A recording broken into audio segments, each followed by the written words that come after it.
Hello and welcome to Oxton Wellness Centre's first podcast. My name is Becky. Let me introduce myself. I am the owner of Oxton Wellness Centre and I am here to empower your evolution. That is our tagline. I wanted to create a space where I could build a community and surround myself with like-minded people who are there to better themselves every day. I have been on my own transformation over the past 5 or 6 years, and in 2019 I hit my version of rock bottom. I lost two family members in the space of a couple of months. It was such a really difficult time for myself and my family, and I hit my rock bottom, my version of rock bottom. I was there. Step by step, I embarked on my own journey. I want to inspire and encourage other people as well to put themselves first, to prioritize their health and well-being, and to prioritize their mental health. So I wanted to just create this platform to share my journey, to share my teachers' journeys, to invite other people on who I've met along the way over the past 5 years.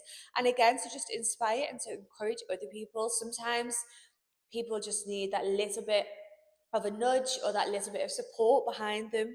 And that's what it is. I want to give people that support.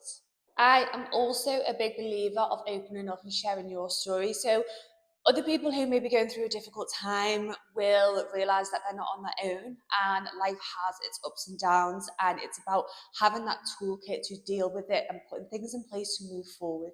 In 2019, when I was at my lowest point, it took for my ex-partner at the time to say to me, "Do you think you're depressed?" And as soon as he said that comment to me, it was as if a switch just flicked in my head. I went home, I literally got in the car straight away, I drove home and I went straight onto Amazon and started ordering some human behaviour books. I wanted to understand why I was feeling like this. I had never dealt with grief before. Obviously, when I lost my dad when I was 4 years old, I don't think I grieved his death until I was older, in my 20s. So it kind of all came at the same time. And a few months later, COVID hit, and to me, going into COVID, I was like, this is going to be a breeze after the year I've just had. In a way, I'm kind of grateful for COVID because that's when I had the time to start reading and studying human behaviour. I wanted to understand why I was feeling every emotion I was feeling.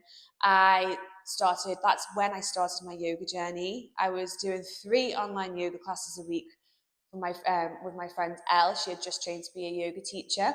And that is why I say I'm grateful for COVID, because I had the time. I think if life was still going on, maybe I wouldn't have had that time to start yoga and to start reading. And those are the two main things that really I found that turning point. So one, I was building that discipline without even realizing. But what it taught me was how to turn up for myself and how to notice how I was feeling. I think before that, I was in hospitality. I was out with my ex-partner at the time. I was, making plans for my friends. I was still living this very busy life, even though I just lost 2 family members, and I didn't have the time to slow down. I didn't give myself that time to slow down. So as soon as COVID hit, that is when my grieving journey really started. And turning up on the mat for myself 3 times a week allowed me to notice what I was feeling and what emotions I was feeling. And I truly believe yoga and reading these books, studying human behavior, got me through that hard time in my life. I had some really, really low days. I lost all of my self-worth. I was in hospitality and turning up to work, I would cry on the way to work. I would cry when I went to the toilet. I would cry in the back. I would cry every chance I got because it was killing me trying to keep this happy face for the customers and just turn up for the customers when all I wanted to do was cry. I lost loads of weight. I was the lightest I had been since I was like 16 years old at school. And I just let the stress take over me completely. I went into burnout. I went down to about a size 6 and I just wasn't eating. I remember so clearly the chef saying to me, "Is that all you're going to have for food today?" Obviously, in hospitality, they were like 9-10 hour shifts, and I was literally eating like a tiny bit of chicken, a few sprigs of broccoli, and that was me done.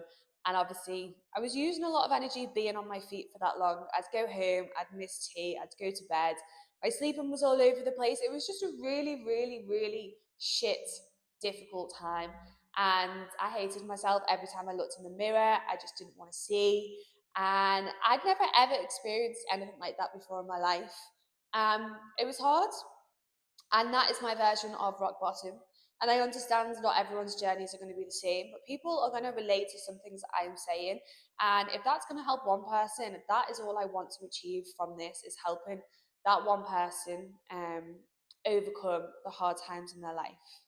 So my journey since then has been amazing. I've been doing yoga now for around 4 or 5 years, and I have been teaching for around 2 years. I have built an amazing community at Oxton Wellness Centre, and to me, that is what my passion is. I've found my passion, and that is turning up for people who are going to turn up for themselves and give them that time they need to grow on their confidence, to grow on their self-worth, to grow on their self-love, just to grow as a person. And that is what I love, and that is what I am witnessing every day by having Oxton Wellness Centre. So we are going to be covering lots of different topics on this podcast. So we're going to be covering stress management, nutrition, exercise tips, how to build yoga into your daily life, meditation,